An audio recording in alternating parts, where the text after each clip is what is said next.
Silly lesson learned in the ecclesiastical journey of anyone. I can't imagine why you'd want to become a bishop. It's hard enough to walk in a vestment with a cane. I can't imagine what it's like in a crosier. So if you have any friends who want to be bishops, tell them to grow up.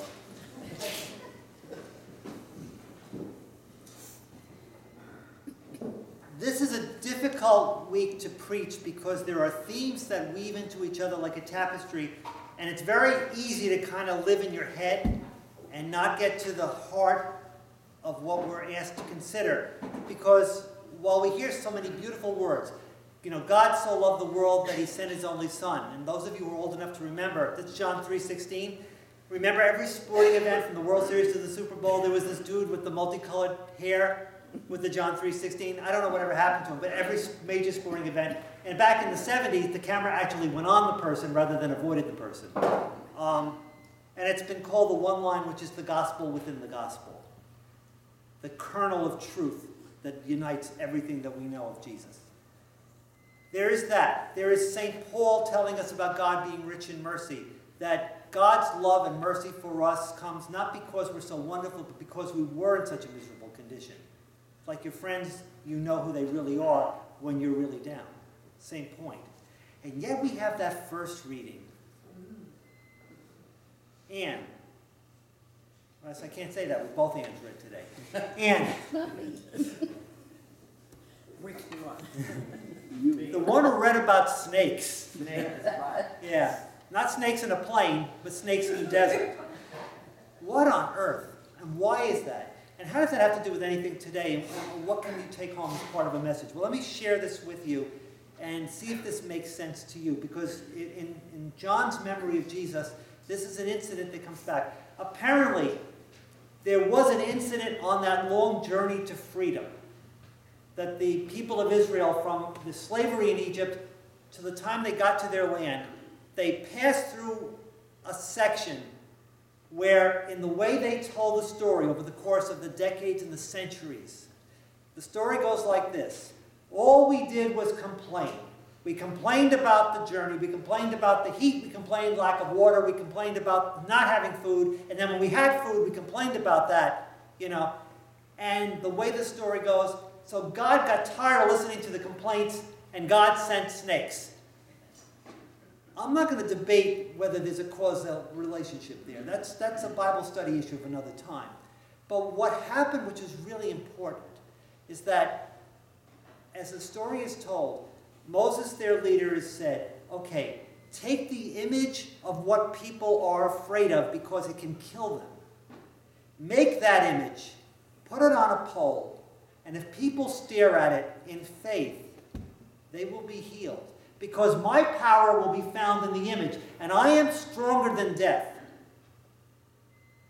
So he makes the image of the snake. People look at the snake. People are healed. That's the story they tell. And it was told so often and with such importance that it becomes part of the story of the book of Numbers. And of course, to our own day, what is the symbol of the doctor? It's the caduceus. It's the snake. Remember? That takes its root from this story. All right? But the important thing is, in this conversation, and we don't read enough of the Gospels, so you forget, this is a conversation Jesus is having with Nicodemus one particular night. And he says to him, just as Moses raised a serpent in the desert that gave life, the Son of Man has to be raised up. What's he talking about? What is this all about?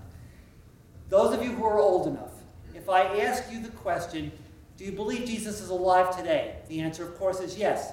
And why do we say this? Where is he? If I can use the word where in quotes. He ascended into heaven and sits at the right hand of God, the Father Almighty. From thence he will come to judge the living and the dead. The words of the creed. That's the teaching of the church, the tradition of the church.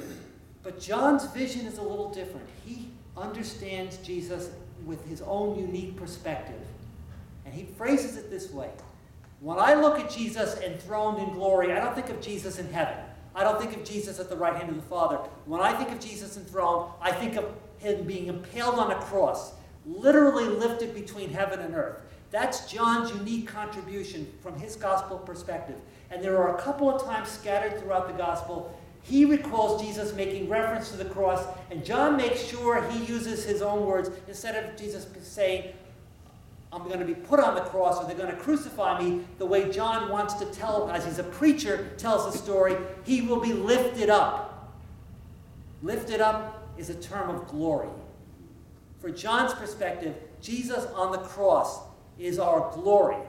Why? For the same reason the snake gives life. What's the cross? The cross is an instrument of death. It's an instrument of torture. It is an instrument of oppression, where the Romans kept their population in fear and in slavery. And Jesus is saying that instrument changes, because the moment they put me on that cross, it now becomes an instrument of life, if you will believe, if you dare to believe. Why? Because God loved the world so much that God walked among us when we were least deserving. Because God's love is so intense. As Paul writes to the Christians in Ephesus, because when we were at our lowest, God is rich in mercy. This is one of those rare Sundays that the readings flow into each other. And it really is a tapestry. And on our Lenten journey, and I ask you to take this home and think about it. Take that little leaflet home. It's the only thing you'll take home today. Reread those readings. And think of Jesus as the one who gives us life in spite of our natural fear of death. Who gives us life in spite of our tendency to be sinners, to be weak, to not want to walk with him. And use the remaining 3 weeks of Lent. And remember, as of this morning, we are now in the second half of Lent. Lent is half over, as our time kind of speeds by, with or without power. What are the things that keep you from appreciating and living into the life that God has given you?